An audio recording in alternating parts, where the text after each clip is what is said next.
The coffee had gone cold an hour ago, but I kept my hands wrapped around the paper cup anyway.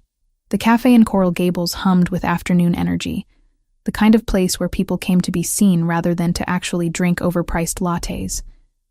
I didn't fit here, hunched over my laptop in the corner booth, translating technical documents for a pharmaceutical company that paid barely enough to cover rent. My back ached from the weight I carried now, 5 months of it pressing against my spine no matter how I shifted in the uncomfortable wooden chair. The maternity jeans I'd bought secondhand dug into my sides, and I'd stopped trying to hide the swell of my stomach under oversized sweaters. There was no hiding it anymore. The document on my screen blurred as I rubbed my eyes. Medical terminology in 3 languages, due by midnight, and I was only halfway through. My phone sat face down beside my laptop. 7 missed calls from my divorce attorney that I couldn't afford to return, because every conversation cost me another $100 I didn't have. Amanda? The voice cut through the cafe noise like a blade. I knew it instantly, would have recognized it in my sleep, in my nightmares. I looked up slowly, dreading what I'd see. Ryan Cooper stood 3 feet from my table, his blonde hair perfectly styled, his blue eyes scanning me with an expression that started as surprise and curdled into something uglier. He wore a suit that probably cost more than my car, navy fabric stretched across shoulders he'd always been proud of. The woman beside him was everything I wasn't anymore. Thin, polished, wearing a burgundy dress that clung to her body like a second skin. Wow. Ryan's mouth curved into something that might have been a smile on anyone else. I almost didn't recognize you. My throat closed. I hadn't seen him since the day I'd signed the divorce papers 8 months ago. Hadn't wanted to see him. Had rerouted my entire life to avoid this exact moment. Ryan, my voice came out steady, which felt like a victory. I didn't know you came here. I don't usually. His gaze dropped to my stomach, lingered there with an expression I couldn't read. Clearly you do, though. When did this happen? The woman beside him shifted, her manicured hand sliding possessively around his arm. She looked me up and down with the kind of assessment women give each other in bathrooms and parking lots. The silent calculation of threat level. I apparently didn't register as one. I should get back to work. I reached for my laptop, but Ryan moved closer, blocking my exit from the booth. Come on, don't be like that. I'm just surprised, that's all. He glanced at his girlfriend, then back at me. You look different. Different. I repeated the word flatly. Yeah, you know. He gestured vaguely at me, and I watched his face arrange itself into false concern. You've gained weight. A lot of it. I mean, I know the divorce was hard, but stress eating isn't the answer, Amanda.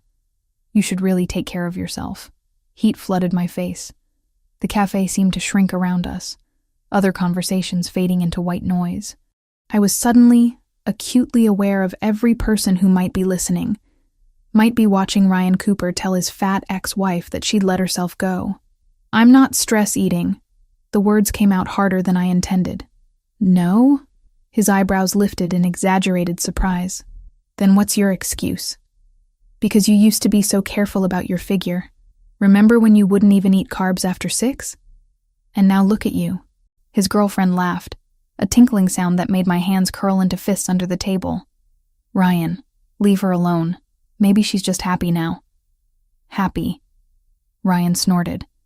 Is that what we're calling it? I tried to stand, but he didn't move, his body blocking the narrow space between the booth and the next table. My laptop bag was on the seat beside me, my phone just out of reach. The pregnancy made me slower, clumsier, and Ryan knew it. I could see the knowledge in his eyes, the way he'd positioned himself deliberately. Excuse me. I kept my voice level. I need to go. Where? Got another shift at some dead-end job? He leaned against the table, casual, like we were old friends catching up. Because I heard you're doing translation work now. That must pay really well, judging by everything. His gesture encompassed my whole life. The cheap clothes, the battered laptop, the corner booth in a cafe I couldn't actually afford. The baby I carried alone because the father had signed away his rights the moment he found out. Disappeared so fast I'd half convinced myself I'd imagined him entirely. Move, Ryan. I'm just worried about you. His tone shifted, became almost gentle, which was somehow worse. This isn't healthy. You're eating for 2 now, I guess. But you don't have to eat for 10. Maybe you should see someone. A therapist or a nutritionist or something. My vision tunneled. I was going to be sick. Right here in this expensive cafe with its exposed brick walls and Edison bulbs. I pressed one hand to my stomach, feeling the baby kick against my palm, and wished desperately for the ability to disappear. The lady asked you to move. The voice came from behind Ryan, low and controlled, with an accent I couldn't quite place. Italian, maybe, or something close to it. Ryan stiffened, then turned. The man standing there was taller than Ryan, broader, with black hair and dark eyes that seemed to absorb light rather than reflect it. He wore a black suit that fit him like it had been created specifically for his body, and there was something in the way he stood, utterly still and completely relaxed, that made Ryan take an involuntary step backward. Sorry, man. We're just talking. Ryan's voice had changed, lost some of its edge. This is my ex-wife. We're catching up. No. The man's gaze moved to me, held for a moment, then returned to Ryan. You're leaving. It wasn't a question. Wasn't even really a threat. Just a statement of fact, delivered in that same even tone that somehow made the cafe feel colder. Ryan's jaw tightened. Look, I don't know who you think you are, but this is a private conversation. The man didn't respond, didn't move. But something changed in the air around us, and suddenly there were 2 other men standing nearby, both wearing dark suits, both watching Ryan with expressions that suggested they'd be very happy if he gave them a reason to do something other than stand there. Ryan's girlfriend tugged on his arm.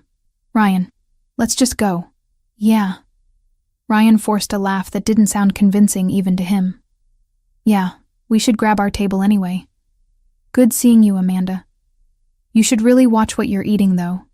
For the baby's sake. He walked away quickly, his girlfriend's heels clicking against the tile floor as they disappeared toward the back of the cafe. The stranger watched them go, then turned to me. You okay? I managed a nod, though my hands were shaking so badly I had to clasp them together in my lap. Thank you. You didn't have to do that. Yes, I did. He gestured to the empty seat across from me. May I? Every instinct screamed at me to say no, to gather my things and leave, to not accept help from a man who had 2 bodyguards and moved through the world like he owned it. But my legs felt weak, and I wasn't sure I could stand without embarrassing myself further. Okay. He sat, movements economical and precise. Up close, I could see the faint lines at the corners of his eyes, the shadow of stubble along his jaw, the way his dark eyes assessed me without making me feel judged. He was older than Ryan, maybe late 30s, and carried himself with the kind of confidence that came from never having to prove anything to anyone. I'm Joseph. He didn't offer his hand, seemed to understand that I wasn't ready for touch. Amanda. He repeated it like he was testing the weight of the name. That man. Your ex-husband? Yes. The admission tasted bitter. He's an asshole. A startled laugh escaped me, surprising us both. Yeah, he is. Joseph flagged down a server, a young man who appeared instantly at his elbow. Water for the lady, and whatever she was drinking, but hot this time. I'm fine, really. You're shaking. His tone left no room for argument. The server disappeared, returned within moments with a glass of ice water and a fresh latte that probably cost $12. I wrapped my hands around the cup, letting the heat seep into my palms. Thank you. I meant it. For the coffee and for... Before. I have sisters. Joseph's expression softened slightly. 2 of them. I know what it looks like when a man is trying to make a woman feel small. We sat in silence for a moment. Around us, the cafe continued its afternoon rhythm, oblivious to the small drama that had just unfolded. Ryan and his girlfriend were seated at a table near the window, his back deliberately turned to us. Is he the father? Joseph asked quietly. No. The answer came quickly, reflexively. No. The father signed away his rights when he found out. He wanted nothing to do with this. I gestured at my stomach. The swell of life that Ryan had turned into something shameful, something worth mocking in a crowded cafe. Then he's a fool. The simple certainty in Joseph's voice made my throat tight. I took a sip of the latte, let the heat and sugar ground me back in my body. I should let you get back to your meeting. I nodded toward the table where his men still stood, watching. Thank you again. Where do you live? The question should have felt invasive. Instead, it felt practical. Like he was already planning something and just needed the details. Kendall, it's not far. Let me drive you home. That's not necessary. Maybe not. Joseph stood, pulling a card from his jacket pocket and placing it on the table between us. But I'm offering anyway. My car is outside. I looked at the card. Heavy cream stock, embossed with a name and phone number. No company, no title, just Joseph Rinaldi and 10 digits that felt like a lifeline I didn't know I needed. I drove here. My car is in the lot. Then one of my men will drive it to your apartment. He said it like it was already decided, like my protests were anticipated and dismissed before I could voice them. You shouldn't drive when you're this upset.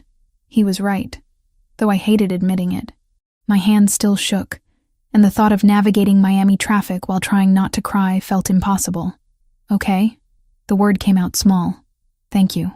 Joseph's car was a black SUV parked directly in front of the cafe, hazard lights blinking like rules didn't apply to it. One of his men opened the back door for me, and I climbed in, sinking into leather seats that probably cost more than my entire car. Joseph slid in beside me, giving my address to the driver in that same controlled voice. The car pulled into traffic smoothly, and I watched Coral Gables slide past the tinted windows, everything looking softer through the darkened glass. Your ex-husband. Joseph's voice pulled my attention back. Does he bother you often? No. I haven't seen him since the divorce. I didn't even know he came to that cafe. But he knows where you live. The question sent ice down my spine. No. We sold the house. He doesn't know my new address. Good. Joseph settled back against the seat. Keep it that way.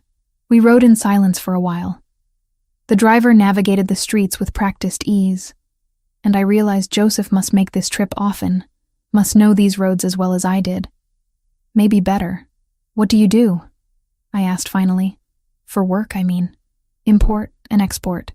I manage shipping contracts through the port. It sounded legitimate, normal even, but something in the way he said it, the careful neutrality of his tone, made me think there was more to it than that. And you? He turned the question back to me. Translation work? Freelance.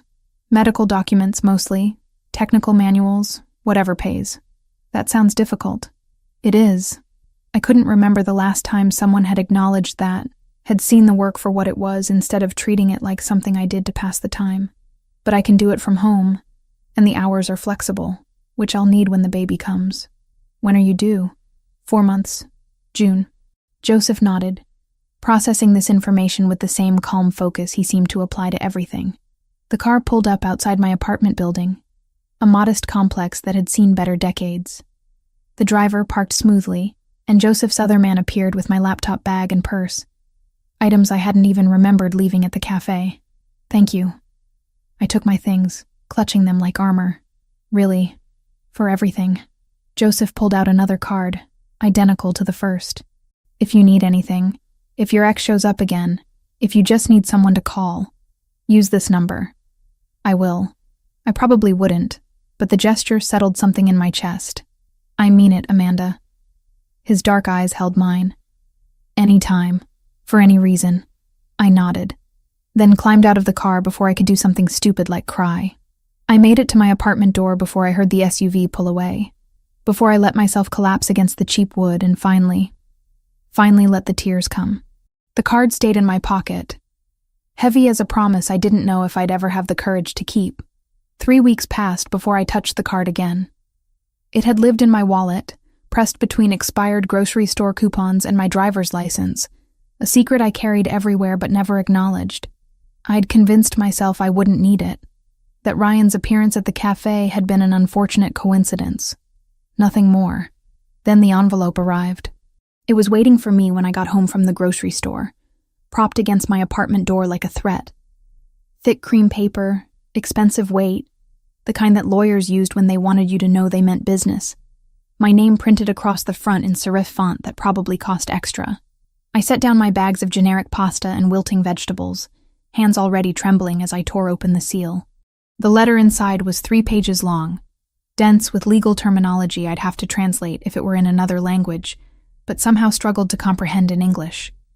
Ryan was contesting the divorce, claiming I'd hidden a pregnancy during the proceedings, that the child was his, that I'd committed fraud by not disclosing my condition. He wanted custody rights. He wanted child support. He wanted a DNA test administered immediately at a facility of his choosing. The words blurred together as I read through it once, twice, 3 times. Each pass made it worse, revealed new horrors buried in the legal jargon. There was a court date already scheduled, a demand for financial records, threats of perjury charges if I'd knowingly lied about my pregnancy status during the divorce. I made it to the bathroom before I threw up, my knees hitting the tile hard as morning sickness combined with pure panic. The baby kicked against my ribs, probably sensing my distress, and I pressed one hand to my stomach while the other clutched the edge of the toilet. "It's okay," I whispered, though I had no idea if that was true. "We're going to be okay," but I didn't know how. The letter demanded a response within 14 days. It referenced lawyers I couldn't afford and procedures I didn't understand. Ryan knew I had no money for this, knew I'd barely scraped together enough for my own attorney during the divorce. This was calculated cruelty, and it was working. I pulled myself up using the sink, splashed cold water on my face, and stared at my reflection. Dark circles under my eyes, hair that needed washing, a face that looked older than 28, the kind of woman who lost battles like this. The card was still in my wallet. I pulled it out, turned it over in my hands, and wondered what kind of help a man like Joseph Rinaldi could actually provide. He'd said any time, for any reason. But surely he hadn't meant this. Hadn't meant getting involved in messy divorce drama and custody fights over a baby that wasn't even born yet. I made it until midnight before I called. The phone rang twice before his voice came through, clear and alert despite the late hour. "Amanda, I'm sorry." The words tumbled out. "I know it's late. I shouldn't have called. But I didn't know who else to ask, and I don't even know if you can help with this kind of thing. But the letter said 14 days. And I don't have money for a lawyer. And I'm scared he's actually going to take my baby even though it's not his. And I can prove it's not his. But proving things costs money I don't have, and—" "Stop." Joseph's voice cut through my spiral gently but firmly. "Take a breath." I did, pulling air into lungs that felt too tight. "Now tell me slowly. What letter?" So I did. Explained about the envelope, the legal demands, Ryan's claims that the baby was his and I'd hidden the pregnancy. My words came out steadier this time, though my hand still shook as I held the phone. Silence stretched after I finished, long enough that I thought maybe the call had dropped. Maybe he'd hung up and blocked my number, and I'd just destroyed the only connection I had to someone who might help. "Where are you right now?" Joseph asked finally. "Home. My apartment. Send me your address. I'm coming over." "No, that's not necessary. I just wanted to ask if you knew a lawyer who might—" "Amanda." He said my name like a full sentence. "Send me the address." 20 minutes later, there was a knock at my door. I'd used the time to throw on clothes that weren't pajamas and attempt to make my hair look less like a disaster, though the effort felt futile. Through the peephole, I saw Joseph standing in the hallway, still wearing what looked like the same style of dark suit, as if he either owned a dozen identical ones or had simply never gone home. I opened the door. He took in my apartment in one sweep, the second-hand furniture and peeling linoleum, the stack of translation work covering my kitchen table, the baby items I'd started collecting in careful piles near the closet. "Show me the letter." I handed it over, watching his face as he read.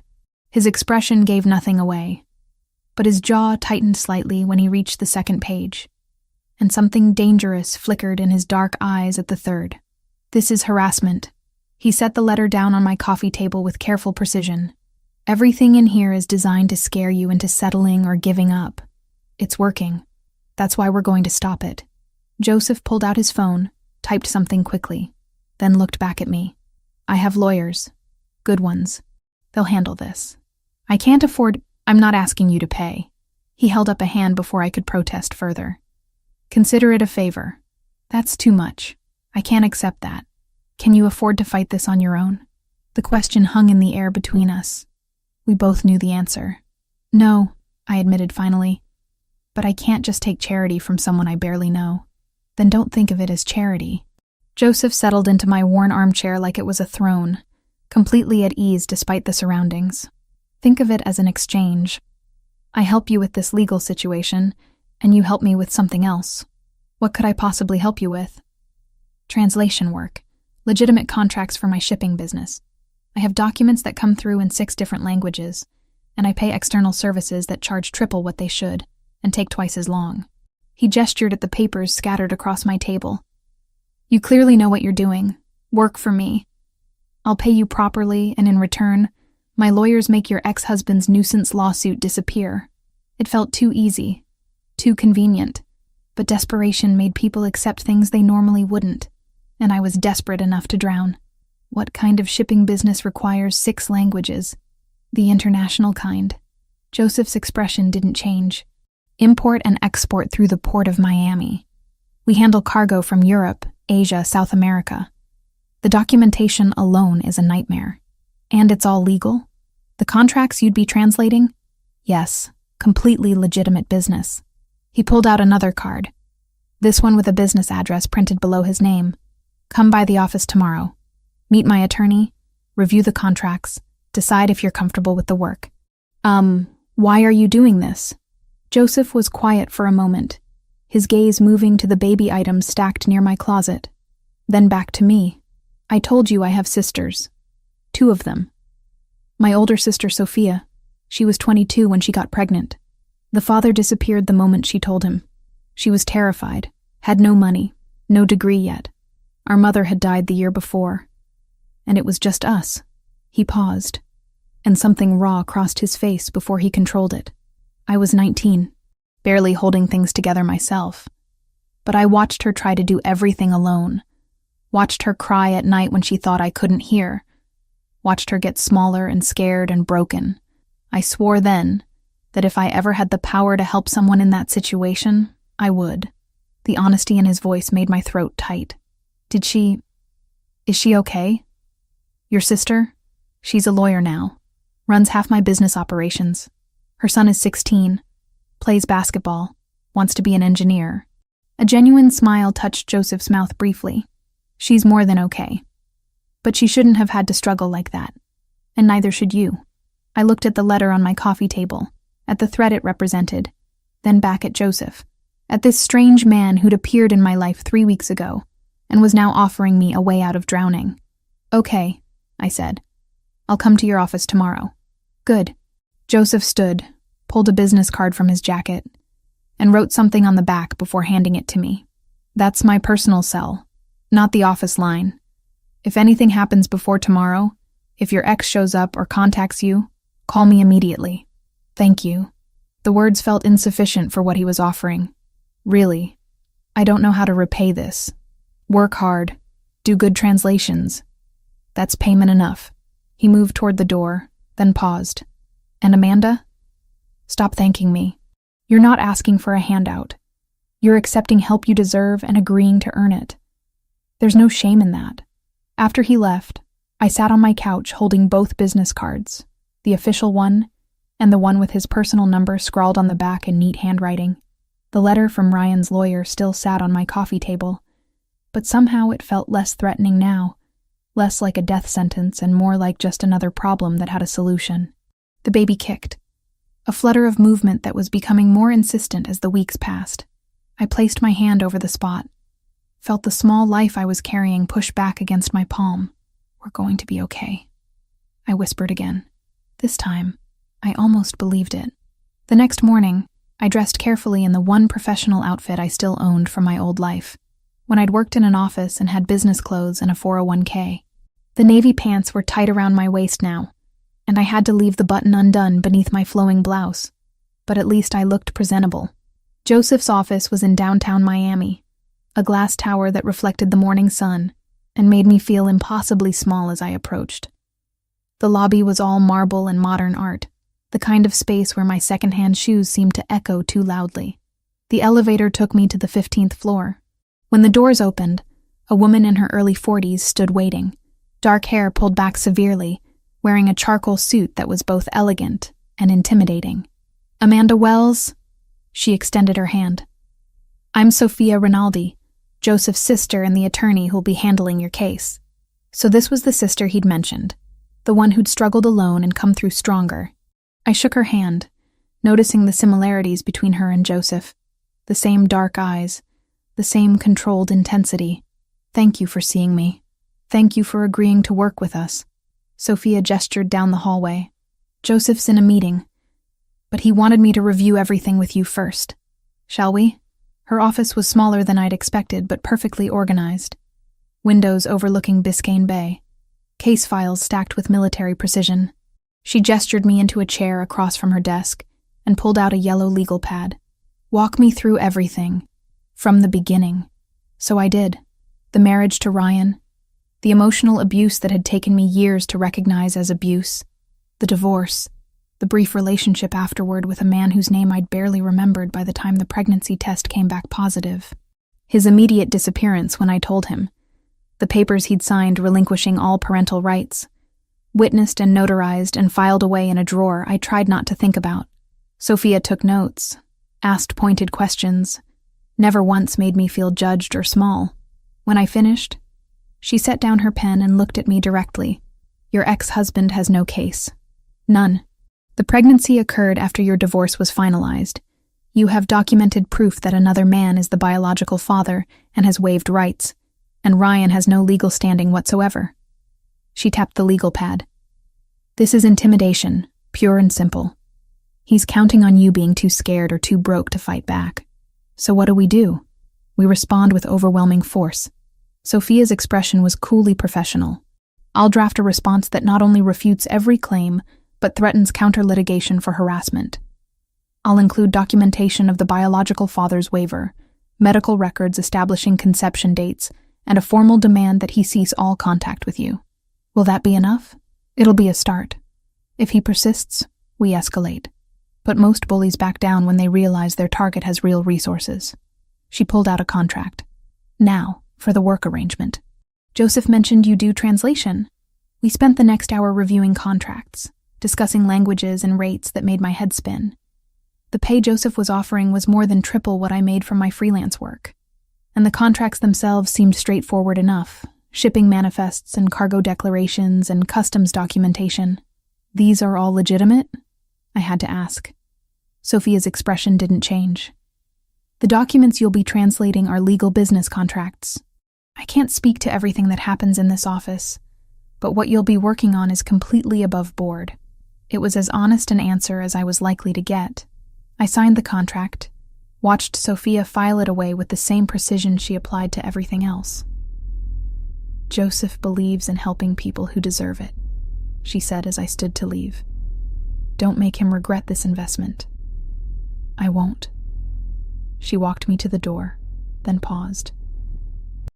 "For what it's worth, my brother doesn't do this often. Offer help to strangers.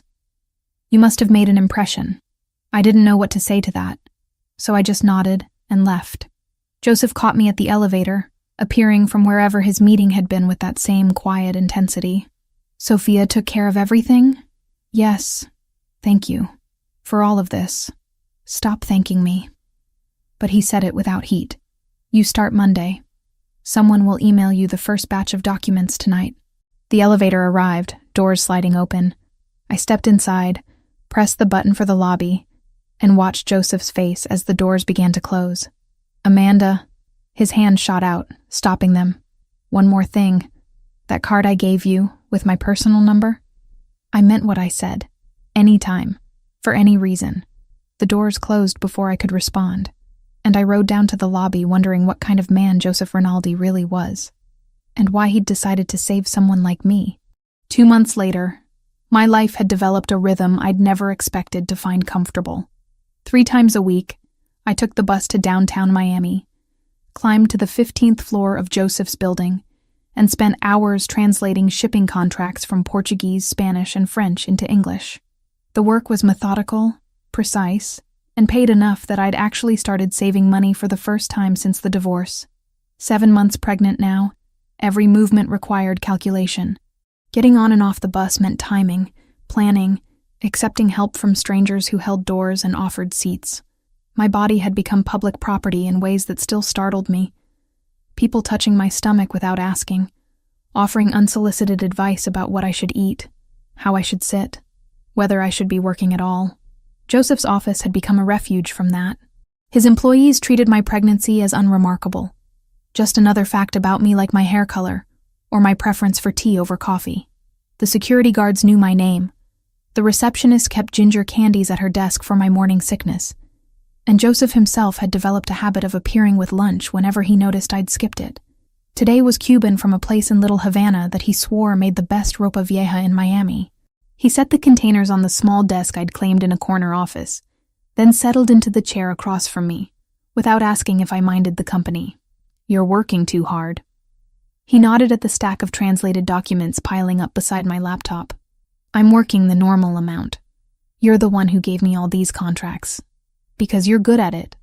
Sophia says your translations are better than the service we used before, and you finish faster." He opened his own lunch, the smell of beef and peppers filling the small space. "But you should take breaks. You're allowed to take breaks." "I take breaks. You eat lunch at your desk while translating. That doesn't count." I closed my laptop with exaggerated patience. "Fine. I'm taking a break." Happy? Thrilled. But he was smiling slightly, that rare expression that softened his face and made him look younger than his 36 years. We ate in comfortable silence. Over the past 2 months, I'd learned that Joseph didn't require constant conversation, was content to simply exist in the same space without filling it with meaningless words. It was one of the things I'd come to appreciate about him. This ease with quiet. "Have you thought about names?" he asked eventually, nodding at my stomach where the baby was doing what felt like gymnastics against my ribs. "A few. Nothing definite yet." I pressed my hand to the spot where a tiny foot was pushing. "I keep changing my mind. My nephew, Sophia's son." She didn't name him until 3 days after he was born. Just called him the baby. Until she found something that fit. It was the most personal information Joseph had shared about his family beyond the basic facts I already knew. I'd learned to notice these small offerings. The way he'd occasionally drop details about his life like breadcrumbs I was meant to follow, but not examine too closely. "What's his name?" "Gabriel. He's 16 now, plays basketball, wants to study engineering." Pride colored his voice. "Smart kid. Reminds me of Sophia at that age, stubborn and certain about everything. She seems like she'd be certain about most things. She is. It's why she's such a good lawyer." Joseph finished his lunch, started collecting the empty containers. "Actually, she wants to meet you properly. Not as your attorney, but as my sister. She's been asking about you." Something nervous fluttered in my chest. "Why?" "Because I talk about you, apparently. Enough that she's noticed." He said it matter-of-factly, like this was normal information and not something that made my pulse quicken. "She's coming by the office this afternoon. If you're still here, maybe the 3 of us could have coffee. I should be finishing the Brazilian shipping contracts." "Amanda." He gave me a look. "Take the break." So 3 hours later, I found myself in Joseph's actual office, a massive space with floor-to-ceiling windows overlooking Biscayne Bay, sitting across from Sophia Rinaldi, while Joseph made espresso at a machine that probably cost more than my car. Sophia had softened since our first meeting, or maybe I'd just gotten better at reading her. She wore less formal clothes today, dark jeans and a cream blouse, her hair loose around her shoulders instead of pulled back severely. But her dark eyes still assessed me with that same intensity Joseph had, taking in details I wasn't sure I wanted noticed. "So," she accepted the espresso Joseph handed her. "You've been working here 2 months. How are you finding it?" "Good. The work is straightforward and everyone's been welcoming." "That's not what I asked." Sophia's directness was gentler than it might have been. "I asked how you're finding it. Being here. Working with my brother." I glanced at Joseph, who'd settled behind his desk with his own espresso, watching this interaction with what looked like amusement. "It's been helpful. More than helpful. I don't know where I'd be without the work or the legal help with Ryan. Speaking of which, your ex backed off completely after we sent our response." No further contact, no legal filings, nothing. Sophia pulled out her phone, scrolled through something. His lawyer advised him to drop it, told him he had no case and pursuing it would only cost him money and potentially result in a harassment suit. Relief washed through me, though I'd been trying not to think about Ryan, not to give him space in my head. Good, that's good. It is. Sophia set down her phone. But I'm not here to discuss your legal case. I'm here because Joseph has been talking about you for 2 months, and I wanted to understand why. Sophia. Joseph's voice held a warning. What? I'm being direct. She should know that you've been talking about her, that you care about how she's doing, whether she's eating properly, if she's stressed about the baby, that you've been more focused on one person than I've seen you focus on anything in years. Heat flooded my face. Joseph's expression had gone carefully neutral, but something tense had entered his posture. I employ Amanda. I want to make sure she's taken care of. That's normal. You don't bring lunch to any of your other employees 3 times a week. Sophia's tone was mild, but her gaze moved between us with calculation. You don't ask about their lives, or check if they're tired, or offer to drive them home when it rains. He drives you home? I asked, turning to Joseph. Twice, when there were storms. He said it defensively. The buses stop running reliably and you're pregnant. My point, Sophia continued, ignoring both of us, is that my brother doesn't do this. He doesn't get personally involved. So either you're very good at manipulation, which I doubt, or there's something genuine happening here that neither of you has acknowledged yet. The silence that followed felt heavy. I could hear the espresso machine hissing in the background. Traffic sounds filtering up from 15 floors below. My own heartbeat loud in my ears. I should get back to work. I started to stand, but Sophia held up a hand. Wait. I'm not trying to make you uncomfortable. I'm trying to understand if your intentions toward my brother are honest. My intentions? The word came out sharper than I meant. I don't have intentions. I work here. Joseph helped me when I needed help. That's all. Is it? Sophia's gaze was steady. Because from where I'm sitting, you've been spending significant time with my brother, accepting his help, becoming part of his routine. And I need to know if you're doing that because you genuinely care or because it's convenient. Something hot and defensive rose in my chest. I care about Joseph, as a person who's been incredibly kind to me. But I'm not using him, if that's what you're implying.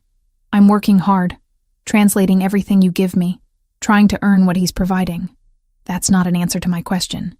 Sophia, that's enough. Joseph's voice cut through the tension. Amanda doesn't owe you explanations about her feelings or intentions. She's doing exactly what we agreed she would do, and anything beyond that is between her and me. Sophia studied her brother for a long moment, then nodded slowly. Fair. But you should know, Joseph, that the family has noticed. They're asking questions about the pregnant woman who works in your office, who you bring lunch to, who's suddenly very important to you. Let them ask. They'll want to meet her eventually. Then they'll meet her when the time is right. Joseph's tone left no room for argument. Sophia stood, smoothing her jeans. I'll leave you two alone. Amanda, it was good talking to you. Really. I apologize if I came on too strong. Protective sibling instinct. After she left, the office felt too quiet. I stared at my espresso, watching the crema dissolve, trying to process what had just happened. I'm sorry about that. Joseph broke the silence. Sophia means well, but she can be intense. She's protective of you. I understand that. Still, she shouldn't have put you on the spot like that. He came around the desk, leaned against it so we were closer to eye level. What she said about me talking about you, about bringing you lunch, it's all true. I do care about how you're doing. More than I probably should for someone who's just an employee. My heart was beating too fast. Joseph, I'm not asking for anything. He continued quietly. I'm just being honest. You've been through enough without me adding complications. But I want you to know that Sophia was right. You're not just an employee to me anymore. I should have said something safe. Something that maintained the careful distance we'd been keeping. Instead, I heard myself ask, then what am I? I don't know yet. His dark eyes held mine. But I'd like to find out. If you're interested. The baby chose that moment to kick hard enough that I gasped, pressing my hand to my stomach. Joseph's gaze dropped to where my hand rested, and something shifted in his expression. "Can I?" He gestured at my stomach.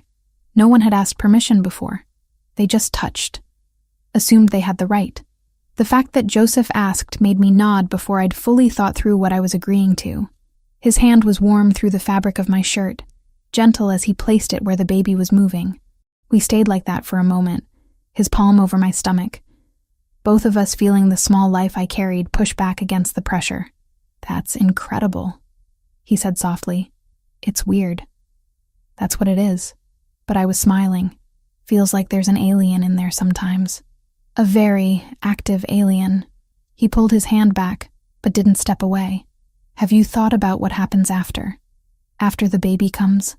I try not to think too far ahead. It's overwhelming. You'll need help. Someone to watch the baby while you work, or time off to recover, or just someone to be there when things get hard. I'll figure it out. The words came automatically. The same response I'd given everyone who'd asked. You don't have to figure it out alone. Joseph's voice was steady, certain. That's what I'm trying to say. Whatever you need, whatever the baby needs, I want to help. Why? The question that had been building for 2 months finally escaped.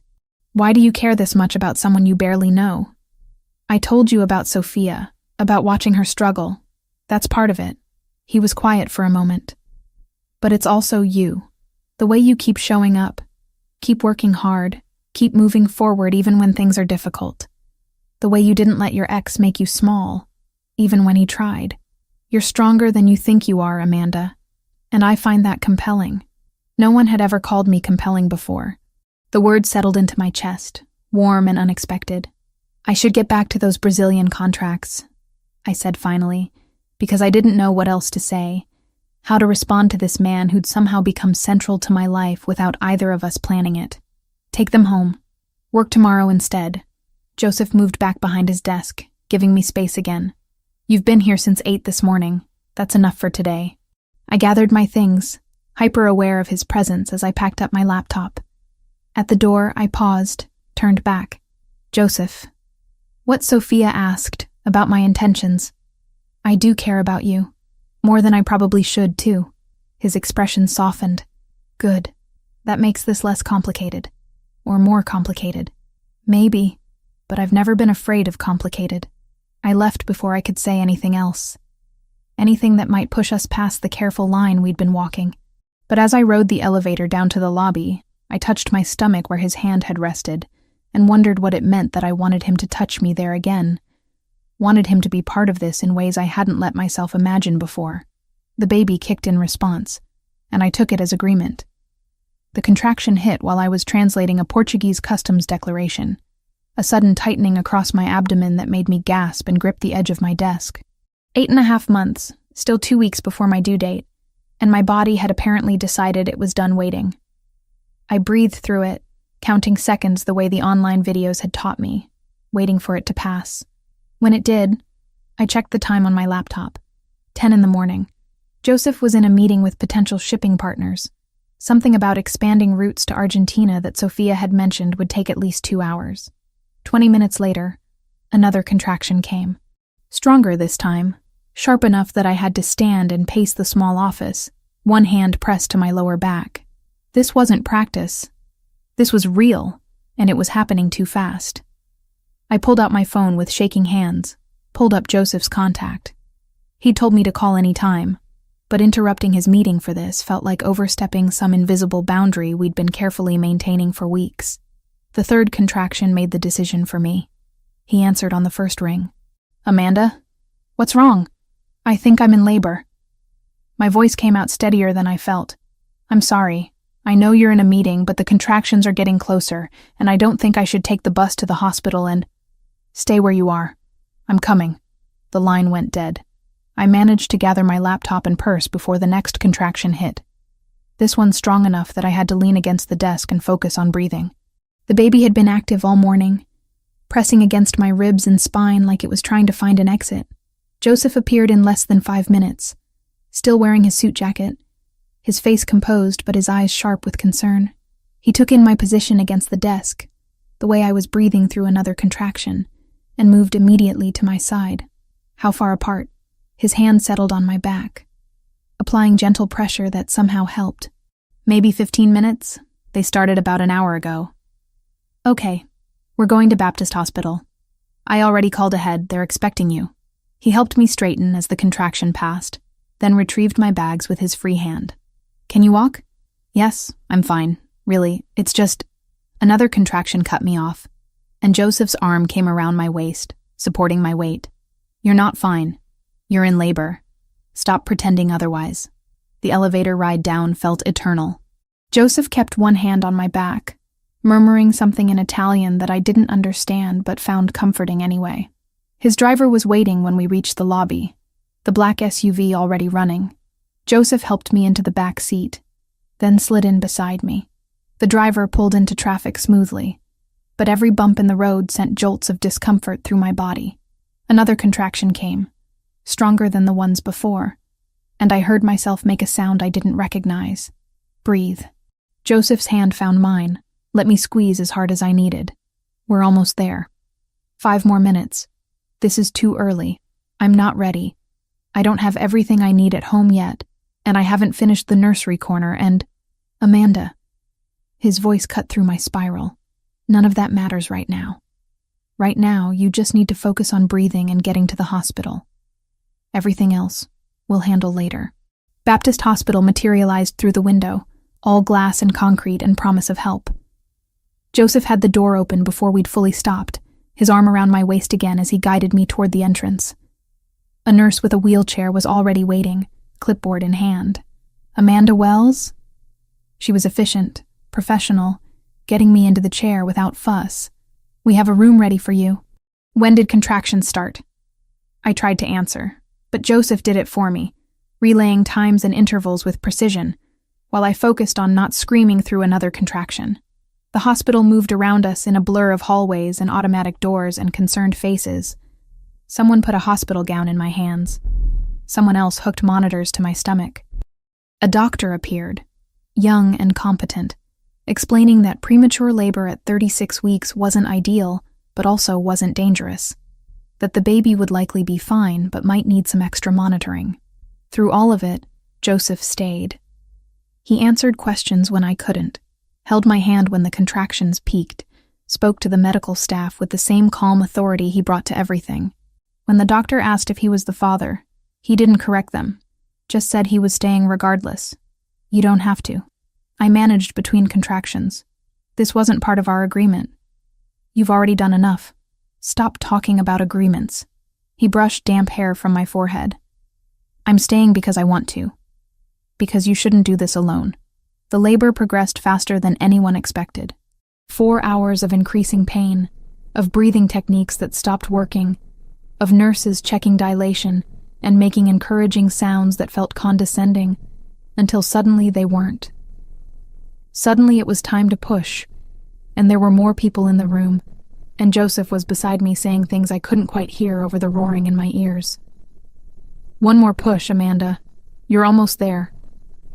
I pushed, felt something give and shift, and then suddenly release. A cry filled the room, high-pitched and angry and perfect. The doctor held up a small, red-faced creature that was somehow mine. Somehow real. It's a boy. The nurse took him, began cleaning and wrapping while I lay back against the pillows. Exhausted beyond anything I'd known was possible. 6 pounds, 2 ounces. Small but healthy. Good lung capacity, clearly. They placed him on my chest moments later, this tiny person with dark hair and eyes that weren't quite focused yet, still adjusting to existence outside my body. He was warm and solid, and terrifying in his fragility. Hey, my voice came out cracked. Hey, you decided to come early, huh? The baby made a small sound. Not quite a cry, more like a complaint about the general state of things. I touched his tiny hand, watched his fingers curl reflexively around mine. When I looked up, Joseph was standing a few feet away, staring at the baby with an expression I'd never seen on his face before. Something raw and unguarded, like he was watching something miraculous happen, and didn't quite know how to process it. Do you want to hold him? I asked. Joseph moved closer slowly, like he was afraid sudden movement might break something. The nurse showed him how to support the head, how to cradle the small body against his chest. When she transferred the baby to his arms, Joseph's whole demeanor changed, became even more careful, more present. "He's so small." Joseph's voice was barely above a whisper. "He's actually good-sized for premature. The doctor said he'll probably be fine after a few days of monitoring." Joseph walked to the window, still holding the baby, looking down at the small face with the kind of focus usually reserved for business deals and shipping contracts. I watched them together. This man who'd somehow become central to my life and the baby I'd been preparing to raise alone, and felt something shift in my chest that I couldn't quite name. The nurse took the baby back eventually, said he needed to go to the NICU for observation, but that I could visit in a few hours. The room emptied gradually, leaving just me and Joseph in the sudden quiet. He pulled a chair close to the bed, sat down heavily. "You did incredible." I screamed a lot. "You gave birth. You're allowed to scream." He was quiet for a moment. "Have you thought about what you're going to name him?" "Daniel." The name had come to me sometime during labor, between contractions and panic. Daniel Wells. It means God is my judge in Hebrew. Seemed appropriate. Daniel. Joseph tested it. It suits him. We sat in comfortable silence, exhaustion pulling at both of us. Through the window, Miami sprawled in afternoon sunshine, oblivious to the small miracle that had just happened 15 floors up. "Amanda." Joseph's voice was serious. "I need to tell you something, and I need you to listen without interrupting." Anxiety tightened in my stomach.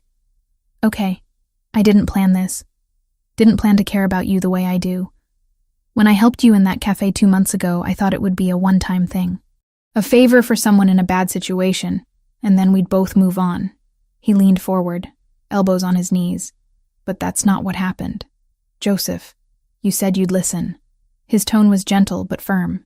"Over these past 2 months, watching you work, talking to you, seeing how you handle everything with such determination, I fell in love with you.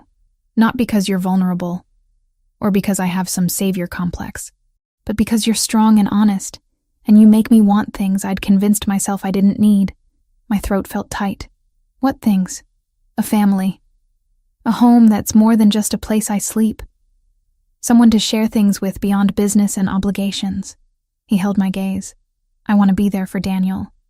Not as a favor or an employer, but as someone who cares about him because I care about you. I want to be his father, if you'll let me.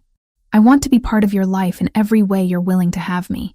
Tears were sliding down my face before I could stop them. "I'm a mess. I have a newborn baby and no real career, and an ex-husband who might cause problems, and I come with so much baggage. I don't care about any of that." Joseph moved to sit on the edge of the bed, careful not to jostle me. "I care about you. About the woman who keeps showing up every day, who works hard, who protected her baby from someone who tried to take him before he was even born.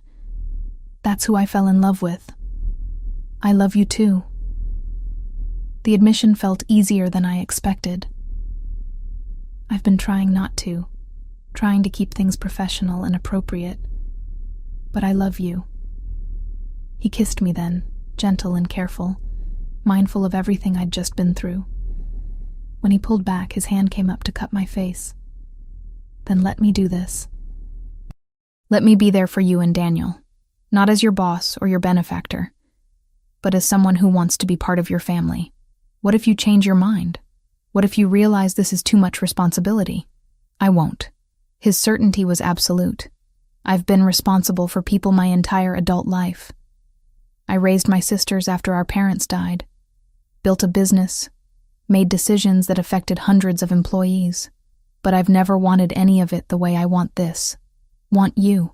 A nurse knocked before entering, checking monitors and vital signs, breaking the moment, but not the feeling that had settled between us. After she left, Joseph stayed on the edge of the bed, holding my hand. "I need time to process," I said finally. "Not because I don't believe you, but because this is huge and I'm exhausted and I just gave birth and I can't make life-changing decisions right now." "That's fair." He brought my hand to his lips, kissed my knuckles. "Take all the time you need. I'll wait. What if I take months? Then I'll wait months." What if Daniel keeps you up all night crying and you hate it? Then I'll be tired and still here. His expression was soft. I'm not going anywhere, Amanda. That's what I'm trying to tell you. Whatever this takes, whatever you need, I'm staying. The baby was brought back 2 hours later, cleared for rooming in since his vital signs were strong and he was feeding well. Joseph was still there, had never left despite the uncomfortable chair and the long hours. He watched me try to figure out breastfeeding with a patience I didn't deserve, called the nurse when I couldn't get Daniel to latch properly, held the baby while I dozed off between feedings. When I woke in the early evening, soft light filtering through the window, Joseph was standing by the glass with Daniel in his arms, speaking quietly in Italian. I couldn't understand the words, but the tone was unmistakable. It was the sound of someone making promises, offering protection, claiming family. Daniel made a small sound of contentment, and Joseph looked down at him with that same unguarded expression from earlier. Then he glanced up, saw me watching, and smiled. He likes Italian, apparently. What were you saying to him? That he's safe, that he's loved, that no one will ever hurt him if I have anything to say about it. Joseph carried Daniel back to the bed, transferred him carefully to my arms. Basic promises, the kind fathers make. You're already acting like his father. That's because I already think of him as my son. Joseph's hand rested on Daniel's head, so large against the tiny skull. If you'll let me. I looked at this man who'd appeared in my life at my lowest point, who'd offered help without conditions, who'd fallen in love with me somewhere between translation contracts and Cuban lunches. Then I looked at my son, at the life we'd created from circumstance and necessity, and something that had grown into much more. Okay, I said. Yes. Be his father. Be part of this family we're building. Joseph's smile transformed his face, made him look younger and more vulnerable than I'd ever seen. He leaned down, kissed my forehead, then Daniel's. Thank you, he whispered, for trusting me with this, with both of you. Outside, Miami continued its evening rush, people heading home to families and lives that didn't include us. But in this hospital room, with Joseph's hand covering mine where we both held Daniel, I felt like we'd just started something that mattered more than anything else in the world. 3 months after Daniel was born, I woke to the sound of singing. Italian words I didn't understand, melody soft and rhythmic, coming from the nursery corner of my new apartment in Coconut Grove, the place Joseph had insisted on when my lease in Kendall expired, claiming the neighborhood was safer and closer to his house in Key Biscayne. I padded barefoot across hardwood floors, stopping in the doorway to watch Joseph change Daniel's diaper at 3 a.m, singing what sounded like a lullaby while our son kicked his legs and made gurgling sounds of protest. You're supposed to be sleeping, Joseph said without turning around, somehow knowing I was there. So are you. You have meetings in 4 hours. Daniel doesn't care about my meetings. He finished securing the fresh diaper, scooped Daniel up against his chest. Do you, little man? No, you just care about being fed and changed and held. Very reasonable priorities. I watched them together in the dim glow of the nightlight. This man in expensive pajama pants and a wrinkled t-shirt cradling my son, like he'd been doing it his entire life instead of just 3 months. Joseph had been true to his word, showing up every day, learning to navigate feedings and diaper changes, and the mysterious art of getting an infant to sleep. What were you singing? Old Italian lullaby my mother used to sing. Something about stars and sailing ships. He swayed gently, Daniel's eyes already drooping closed again. Sophia taught it to me when Gabriel was born. Said it was the only thing that worked when he wouldn't sleep. Joseph had moved some of his things into my apartment gradually over the weeks. A drawer of clothes that became 2. A toothbrush in the bathroom. Business files spread across my kitchen table. We hadn't discussed what we were doing. Hadn't put labels on the routine we'd developed, but it felt like building something permanent. Come back to bed, I said. He'll be asleep in a minute. Already is. Joseph carried Daniel to the crib, laid him down with practiced care. The baby stirred but didn't wake, his small chest rising and falling steadily. Back in bed, Joseph pulled me against his side, his warmth seeping into my perpetually cold feet. We'd shared a bed for 6 weeks now. Though we'd been careful about physical intimacy, both of us aware that I was still recovering and adjusting to motherhood. But this, The casual touching and sleeping intertwined felt more intimate than anything else. "Sophia wants to have dinner this weekend," Joseph said into the darkness. "Her, Gabriel, and my other sisters. They want to meet Daniel properly." Anxiety tightened in my chest.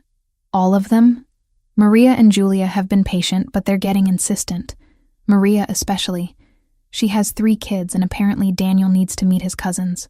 He felt my tension, his hand rubbing circles on my shoulder.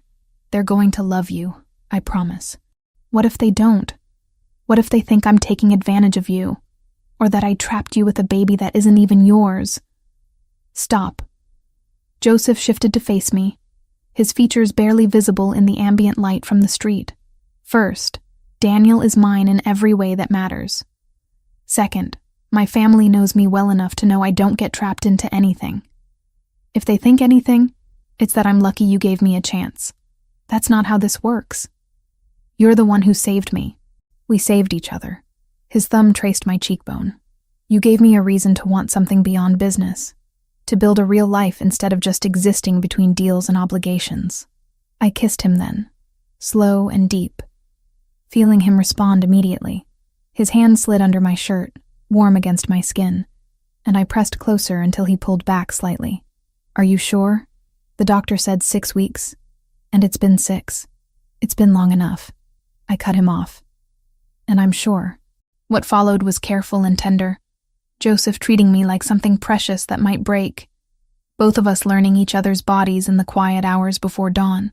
When it was over, we stayed tangled together, breathing synchronized, and I felt the last walls I'd been maintaining around my heart crumble completely.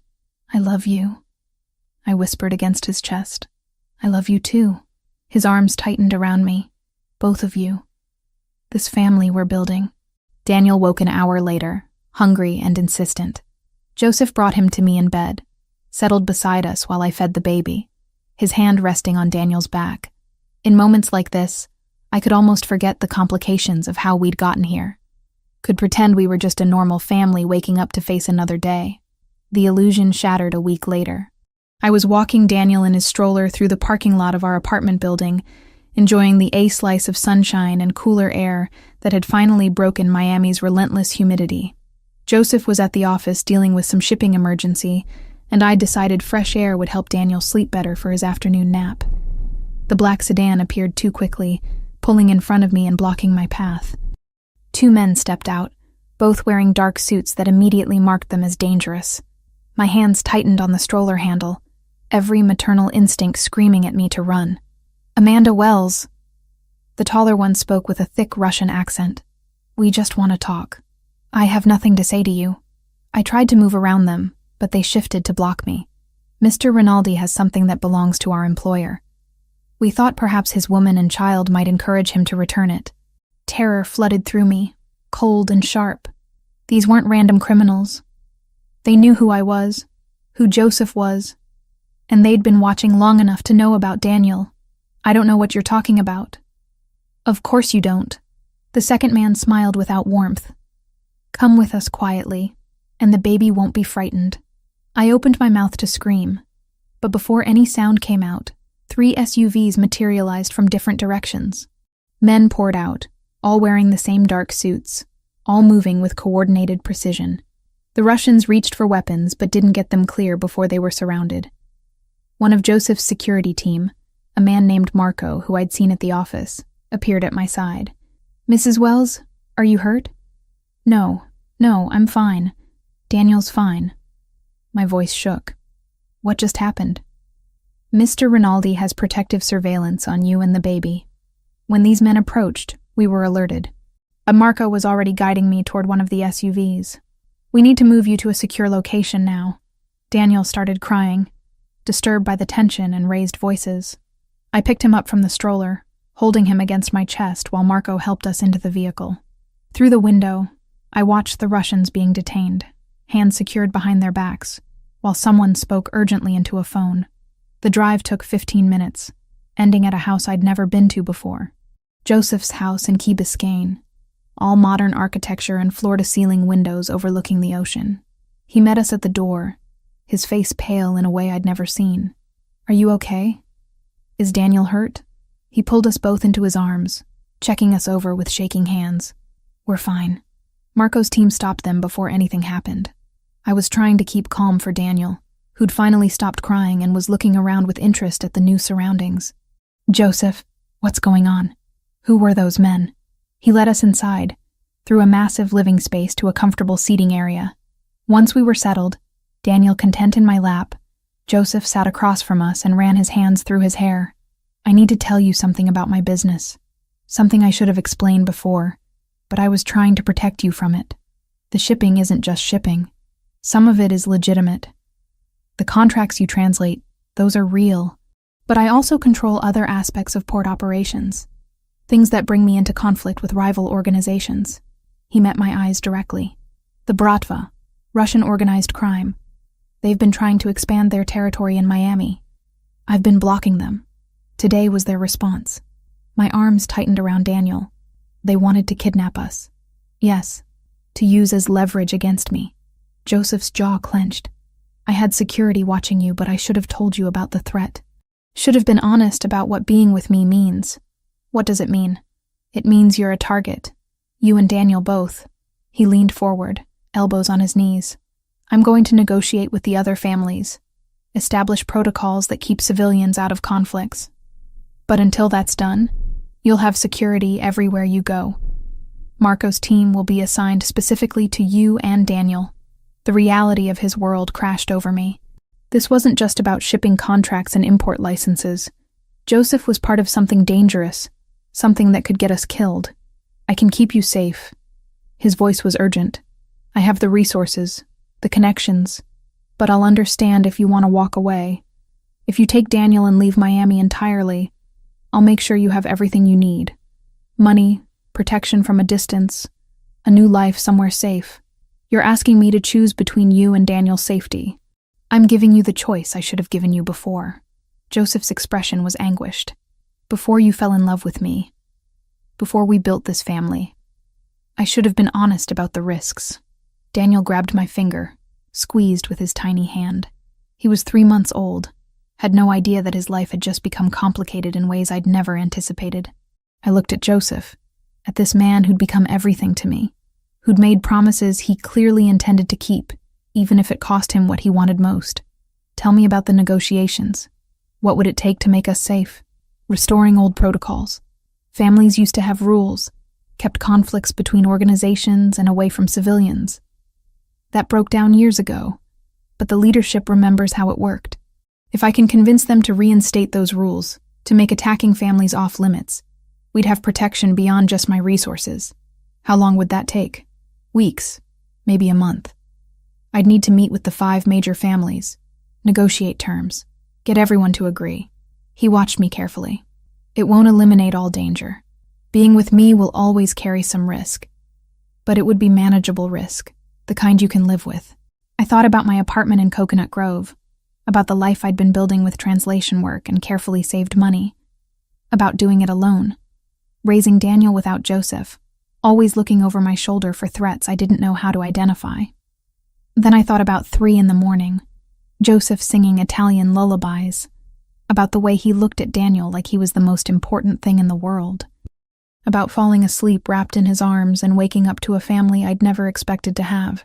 I'm not leaving. The words came out stronger than I felt, but I need you to be honest with me from now on, about threats, about your business, about everything. I can't protect Daniel if I don't know what we're facing. Relief washed over Joseph's face. I'll tell you everything. No more secrets. And I want to learn. Self-defense, situational awareness, whatever I need to know to keep him safe. I'll arrange it. Marco can train you, and we'll make sure you're never vulnerable again. Joseph moved to sit beside me, his hand covering mine where it rested on Daniel's back. Are you sure about this? Really sure? No, I'm terrified. I leaned against his shoulder, but I love you. And Daniel deserves to have you as his father, so we figure out how to make this work. Daniel chose that moment to spit up on my shirt, completely oblivious to the life-changing conversation happening around him. Joseph grabbed a burp cloth, helped me clean up, and the mundane normalcy of it made me laugh despite everything. Welcome to my world. Joseph said dryly. Where international crime negotiations happen between diaper changes. Sounds exhausting. It is. He kissed my temple. But it's worth it. Over the next week, Joseph was true to his word. He explained his operations in detail, the legitimate businesses that provided cover, the less legitimate activities that actually funded everything. He introduced me to his security team properly, had Marco start teaching me basic awareness skills, and he began the delicate work of negotiating with Miami's other major families. Sophia became a regular presence, helping me understand the politics of Joseph's world, while also somehow becoming my friend. She brought Gabriel one afternoon. Let him hold Daniel and teach me about managing life in this strange intersection of normal and dangerous. You're handling this better than I expected, Sophia said, while Gabriel cooed at Daniel on the floor. Most people run when they understand what being part of this family means. I considered it, I admitted. But Joseph's worth the risk. He thinks the same about you. Sophia's expression was warm. I've never seen my brother like this. Settled. Content. You're good for him. 2 weeks after the parking lot incident, Joseph came home late from a meeting with tired eyes but a satisfied expression. It's done. All 5 families agreed to restore civilian protection protocols. You and Daniel are off limits to rival organizations. Just like that? Not just like that. It took negotiating territory concessions and establishing new dispute resolution procedures. But yes, we have peace, at least regarding families. I pulled him down to the couch, let him hold both me and Daniel while I processed this. So we're safe now? Safer. There's always some risk in my world, but it's manageable now. Calculated. The kind of thing we can live with. He looked down at Daniel, who was drooling contentedly on his shirt. I want to make this official. Move in here properly. Merge our lives completely. We basically already live together. I want it to be real. Your name on documents. Daniel legally recognized as mine. A future we're building deliberately. Not just letting happen. His dark eyes held mine. What do you think? I thought about the apartment in Coconut Grove that had never quite felt like home. About this house with its ocean views and space for Daniel to grow. About Joseph singing Italian lullabies and changing diapers and negotiating with dangerous men to keep us safe. Okay? I said. Yes. Let's make it official. Daniel gurgled his approval, and Joseph laughed, the sound lighter than I'd heard from him in weeks. Outside, the ocean reflected sunset colors, and inside, we sat together like any family planning their future. The danger and complications just part of the landscape we'd learned to navigate. 6 months after the Russian incident, life had developed a rhythm that felt almost normal. Daniel was 9 months old now, crawling everywhere and pulling himself up on furniture with determined concentration. The house in Key Biscayne had become home in ways my old apartment never was, filled with baby toys and translation work spread across the dining table, and Joseph's presence in every room. I was working on a French shipping manifest when Joseph appeared in the doorway, leaning against the frame with his suit jacket off and his sleeves rolled up. He'd been in meetings all afternoon with potential partners from Barcelona, but the tension around his eyes suggested it hadn't gone well. Bad day? I saved my work and turned to face him. Complicated day. He crossed to where I sat, pressed a kiss to the top of my head. Where's Daniel? Napping, finally. He fought it for an hour. I caught his hand. Want to talk about the complicated part? Joseph settled into the chair beside me, fingers still laced with mine. The Barcelona deal fell through. My contact got nervous about working with me after the Russian situation. Said his investors don't want to be associated with someone who has that kind of heat. I'm sorry. It happens. The legitimate business side gets harder when the other aspects become public knowledge. He rubbed his free hand over his face. But it's frustrating when I'm trying to transition more operations into legal territory, and people won't give me the chance. Over the past months, I'd learned more about Joseph's work than I'd ever expected. The shipping business was real, but it shared space with smuggling operations and protection rackets, and the complex politics of Miami's underworld. Joseph had been trying to shift toward legitimacy, using the peace agreement with the other families as foundation for building something sustainable. There will be other deals, I offered. I know. It's just... He trailed off, then seemed to decide something. I've been thinking about the future, about what I want to build, not just for business, but for us. For Daniel. My heart picked up speed. Okay, I love you, Amanda. I love our son. I love this life we've created together. Joseph pulled something from his pocket, a small velvet box that made my breath catch. I want to make it permanent. Legal. I want you to marry me.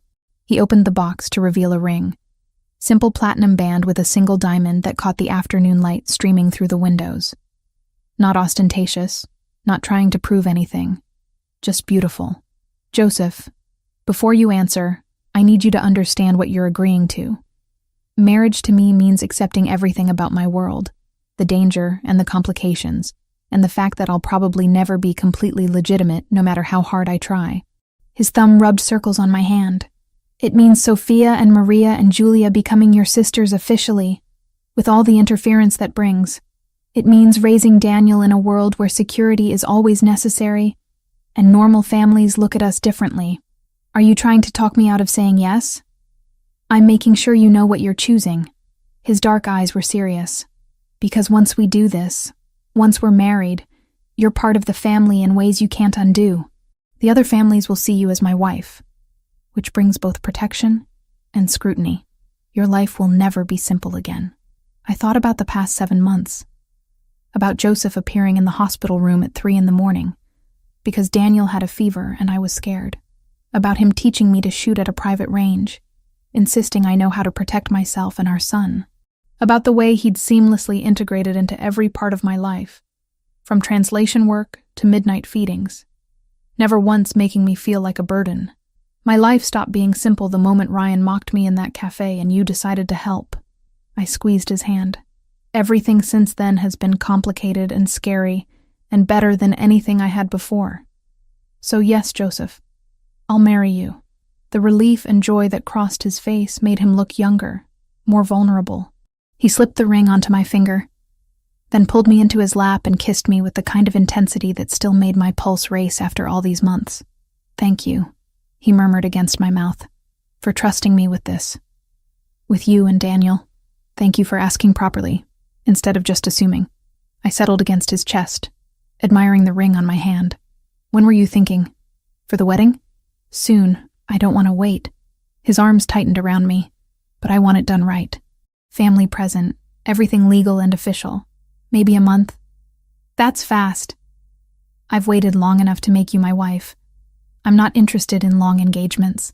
Daniel's cry came through the baby monitor, his nap apparently over.